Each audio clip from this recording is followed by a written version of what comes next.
because regardless of your intentions, selling tokens within a month of your 2-month charity auction is wrong, stupid, and unethical? Yes, I think that as well. And if there's videos and pictures of the wells being built, and that's different. So where are they? MrBeast has turned trust into a product, and his most loyal fans are the ones paying the price for it. According to CoffeeZilla's investigation, real crypto money is now tangled up in this whole situation, and the receipts are not pretty. We're talking about a restaurant chain that literally served people raw meat, a snack product aimed at young consumers that was growing mold before it even hit its expiration date, and 3 completely separate crypto deals that all mysteriously ended with him cashing out right before everything tanked.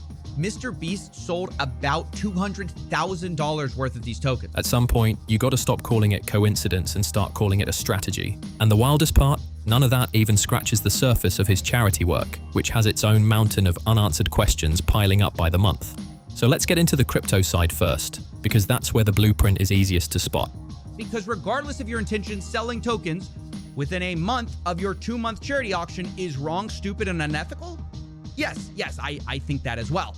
Back in 2021, right at the peak of the NFT craze, when everybody and their cousin was throwing money at digital art and hoping to flip it for 10 times profit by Tuesday, MrBeast was out there publicly hyping CryptoPunks to his massive audience. On the surface, standard influencer behavior, nothing that would raise any alarms on its own. I opened up the world's first free restaurant. And if that wasn't enough, I also paid people to eat at my restaurant. Money for you, money for you, money for you. You better come get a Beast Burger. Plenty of creators were doing the exact same thing at the time. It was everywhere. Pretty good, you know. That's good. That's fine. It's not bad at all. He even opened a physical location which over 10,000 people came to. But here's where it gets shady. Behind the scenes, he was quietly buying into the pre-sale of a completely separate project called Super, dropping $100,000 in early access money before the general public even knew the thing existed. Then roughly $200,000 worth of those tokens got sold off, and it's the timing that makes this look absolutely terrible. He posted a single word on Twitter, just super, nothing else, and within 72 hours of that tweet hitting millions of eyeballs, that exact batch of tokens had already been unloaded. Strip away the branding and the celebrity glow, and that's textbook pump and dump behavior, no matter how you slice it. YouTube personality MrBeast is taking his show to the courtroom as he sues the company that provides food for the restaurants that bear his name. MrBeast's real name is James Donaldson. He partnered with Virtual Dining Concepts in 2020 to provide food for his MrBeast branded fast food chain. But Donaldson claims things went terribly wrong after Virtual Dining Concepts delivered food that customers labeled inedible. He's filed a lawsuit asking for damages, claiming the poor condition of the food served in his name has damaged his reputation.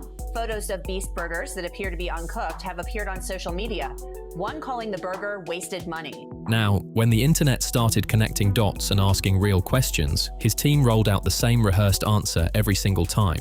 And when you translate that corporate speak into plain English, it basically says it wasn't Jimmy, it was a fund, supposedly managed by unnamed people who just so happened to make the exact same moves Jimmy himself would have made. Convenient, right? Reviews on YouTube haven't been much better. I'm gonna take one more bite just to give him another chance. Oh, no, that's just disgusting. The meat has like a weird aftertaste. Like it almost kind of tastes like sausage. These onions are raw. These are not caramelized onions. I feel deceived and I'm no longer as excited as I was before I opened this, but I'm still gonna eat them and hope that they're delicious. And when CoffeeZilla actually reached out to his team with direct questions, trying to get clarity, he got absolutely nothing back. Dead silence. For months. No explanation, no clarification, just a wall of quiet that spoke louder than any statement ever could. But the super situation isn't even the worst example. The most damaging version of this pattern involves a token called Earn, which was tied directly to a charity auction supporting his own ocean cleanup project.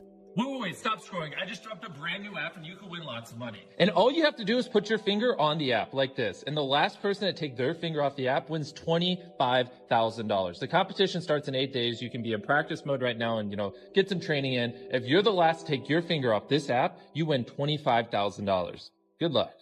Think about that for a second. This token was literally connected to environmental charity work. So picture this, you're halfway through a 2-month charity auction. People have bought in because they believe in the cause and they trust the name behind it. And then his fund allegedly dumps $2 million worth of the token right in the middle of it. The value creators, the people who invested, are left holding essentially worthless digital assets, and all of this went down during a fundraiser that he personally organized. That's not just a bad look, that's the kind of thing that makes people question every charitable thing you've ever done. And then the exact same blueprint showed up a third time with a project called XCAD. Quote, these investments were made and managed in consultation with industry experts to ensure full compliance with all appropriate rules and regulations. The wallet is not owned or managed by Jimmy, but rather a fund led by respected and sophisticated managers. The fund closely evaluated and scrutinized hundreds and hundreds of opportunities, which resulted in several investments. Some have been more successful, others less, and others still works in progress. The fund's investment strategies apply the same rigorous standards as many other experienced investors in the field. 3 separate deals, 3 separate timelines, 3 separate groups of people who trusted the brand, and every single time the same sequence plays out. Attach the name, let the hype build the value up, quietly sell before the momentum dies, and leave everybody else stuck with whatever's left. That's not a coincidence, that's a system. Now let's talk about Beast Burger, because this one really shows how the whole machine operates.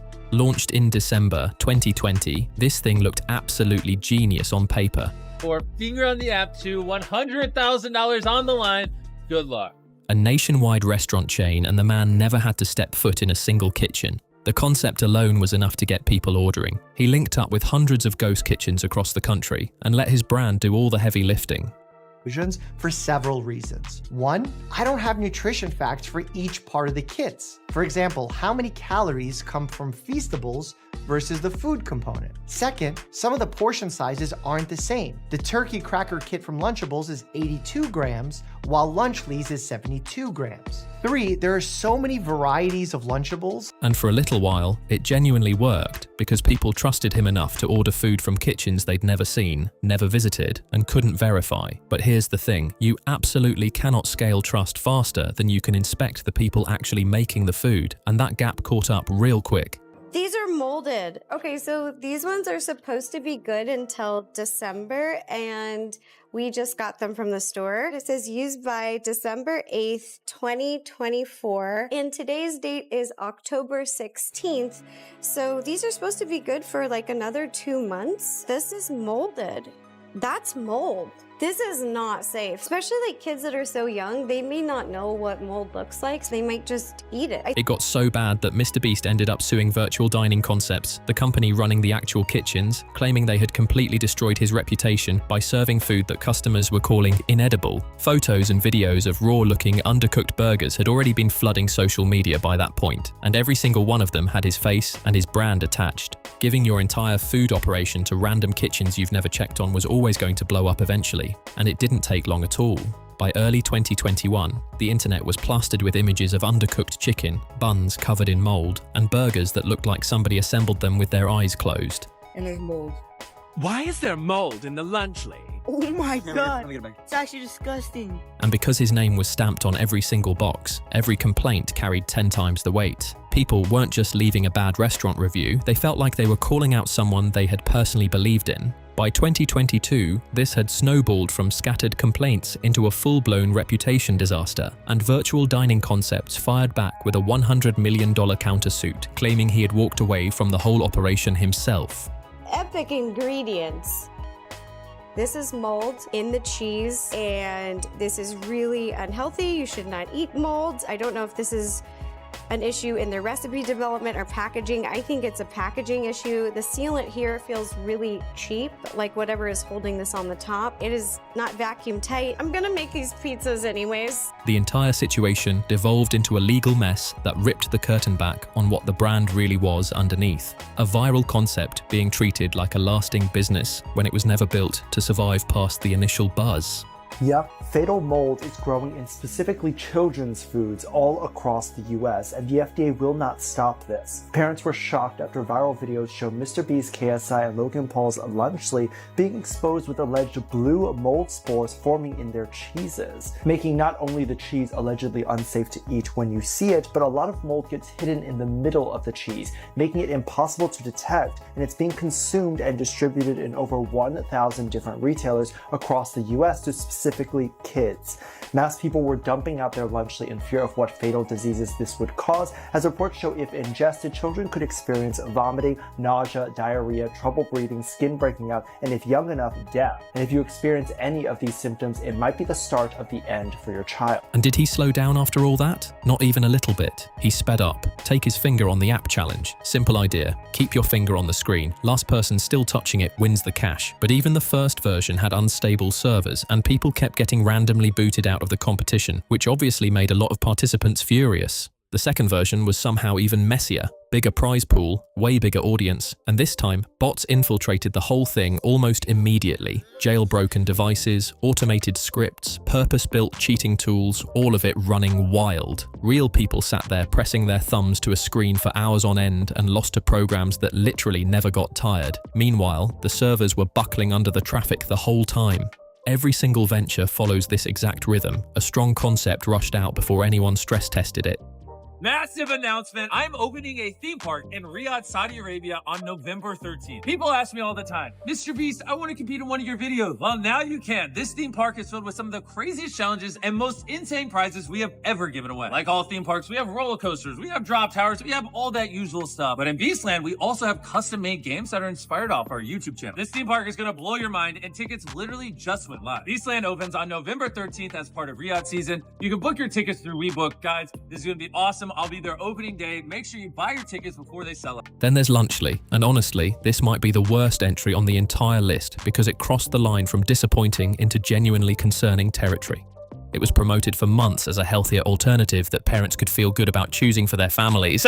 But once people actually looked at the nutrition labels in late 2023, the whole pitch collapsed overnight. The ingredients were loaded with the same ultra-processed substances it claimed to be an alternative to, and independent lab testing later found trace amounts of lead and other hazardous chemicals present in the product. These weren't expired units sitting on a forgotten shelf either. Consumers were finding visible mold growing inside packages that were still well within their printed sell-by dates. There's a new way to make professional-looking viral thumbnails with zero Photoshop experience. And the best part is, this new method works in every niche. Whether you do gaming, cooking, beauty, this works for all of them. From creating custom results from any channel to literally being able to put your face on a thumbnail, it literally feels like cheating. This is the home of the AI tool where you can type in any channel on all of YouTube and it will use it as inspiration for the thumbnail it's generating. You cannot write that off as a minor slip-up when it's a serious manufacturing failure in a product marketed toward families and young consumers. Retailers started quietly removing Lunchly from shelves by February 2024. I am standing on $5 million, the grand prize of the most insane competition show you've ever seen. And competing for it are these 1,000 contestants. Sales tanked more than 80% in under 2 months. And this time, people weren't pointing fingers at some faceless manufacturing partner. They were pointing directly at him because he had spent months personally vouching for it as a genuinely better option without apparently doing the basic homework to verify any of it first. Then came Beastland, which might be the single biggest PR disaster of his entire career. We know you got a lot of that. Hey! What is this? Yeah, there's this charity thing called Team Water where every dollar donated is a year of clean water for someone in need. And, we're trying to raise money to get people clean water all around the world. It's, a big thing. People die from it. And we were just curious. Your friends here were saying you're a very generous soul. A theme park deal struck with a government that carries a well-documented record of human rights concerns in a country that has historically leveraged exactly these kinds of celebrity partnerships as a reputation laundering tool. And I apologize to every streamer that or every single public figure that I pressured. And I'm sorry to them. And Jimmy, I will apologize to you if you show the proof of the water. It's been almost a year, and I've said this. You don't even have to do it to me. Do it for the people that are saying it's fake or it's the water. Please. I've spoken to many people. That's it. That's it. You could shut everybody the fuck up by doing that. I'm sorry to the people that got pressured. I'm sorry about that. Everybody. I was in the wrong. Looking back, I was in the wrong, and I'm taking accountability fully. I'm not folding. No. I'm apologizing to people like that I pressured from my network to donate, because that's not right. That's the truth. I feel bad doing that. That's what I'm apologizing. The backlash was instant, and it landed different from everything else because this wasn't about soggy burgers or a glitchy app. This was about a brand that was built entirely on the image of doing good, cashing that image in for a check. And right around the same time, he dropped his AI thumbnail generation tool. Within days, creators discovered their own thumbnails and logos embedded in the tool's training data. Jacksepticeye's logo showed up in there directly. The tool got yanked and an apology followed, but the damage was done because it confirmed something people were already starting to feel. That behind the wholesome persona, there was a real willingness to cut ethical corners if it meant moving faster. By this stage, the pattern had leaked out of just his products and into everything around him. And if there's videos and pictures of the wells being built and that's different. So where are they? This does not count. This is something you see in a fucking textbook at school. What the fuck, dude? No. Where is it? Where is it? It's 41 million years of water. I know I'll probably get texts and calls, but I don't care. This is a shit show. And I got from my opinion, I did. Don't care my perspective, I did. It was a great stream. I don't take that back. But could have been done better. Also, that. No, hell no. I'm gonna say some shit. I was a condom. I was put on a dick. Threw the condom off. That's me. Throw it in the trash. Said I was gonna be in the videos where everyone's streamer setups were built. All this, that. Beast Games, his big budget competition series, ran into production problems and legitimate safety concerns raised by actual contestants before the show even made it to air. Multiple participants spoke out publicly about conditions on set, and the whole rollout felt rushed in a way that was becoming very familiar at this point. And his charity work, the one part of his brand that used to be completely untouchable, started getting hit with the same tough questions. Reports came out that some of the wells he funded in Africa had stopped functioning or weren't being properly maintained after the cameras left. Audiologists raised concerns about his hearing aid giveaways, pointing out those devices require ongoing professional follow-up care that was never part of the plan. Housing giveaway recipients reportedly found themselves struggling with the ongoing costs of maintaining a home that nobody prepared them to actually afford. And that exact pattern is playing out right now with Team Water, his latest charitable initiative. Never happened. Never fucking happened. Why? Because sometimes I say things and I'm just authentic. Every single streamer has weird ass allegations, but Aiden Ross is the controversial figure. I'm the fucked up guy, right? When I'm open about everything. Me and my friend group, we show you guys everything, but I'm the fucked up guy. Saikuna, that Asian person, just got caught being a serial cheater. I saw that. All these guys are all fucked up. But the one thing you'll know about me is I'm fucked up, but I shit when I'm fucked up. These guys don't have backbones, they're pussies. In August 2025, MrBeast raised money for wells in Africa by getting streamers on a live call in front of hundreds of thousands of viewers and asking them on the spot whether they wanted to donate. That's not really a question anyone can say no to when the whole internet is watching, and that pressure was kind of the whole design. Kai Cenat chose not to donate and got dragged as a hypocrite online for weeks straight, and MrBeast and others joking about it on a separate stream made it even worse. Jinxie said at the time that the whole situation felt uncomfortable and made a point that really stuck with people. Even if the charity pulled in $100 million, all the credit was always going to flow back to MrBeast, not to the streamers who got strong-armed into giving. Almost a full year later, the questions are still hanging wide open. Team Water reportedly raised around $40 million, and there is still no footage, no documentation, and no verified proof showing those wells actually got built. Nobody has proven the money vanished, but going completely silent instead of answering a straightforward question is not exactly the move of someone with a simple answer, especially after Aiden went public apologizing to the streamers. He helped pressure and made his own apology to MrBeast conditional on actually seeing that proof. Threatening a defamation lawsuit against someone for simply asking where the charity money went is a wild response if the answer is actually easy. Every single one of these situations follows the exact same shape. Massive launch, genuine excitement, fans show up because they trust the name behind it, and then the follow-through just evaporates. Whether it's raw food, moldy snack products, a token dumped in the middle of a charity auction, or wells that nobody can confirm still function, the ending is always the same. So the real question is this: is all of this genuinely just bad luck hitting one person over and over and over again, or has this been the business model the entire time? Build the hype, collect the bag, go quiet when things fall apart, and let the fans absorb whatever fallout comes next. Drop your thoughts in the comments, because I genuinely want to know what you think about all of this. If this video brought something to your attention, hit that like button and subscribe, and I'll catch you in the next one.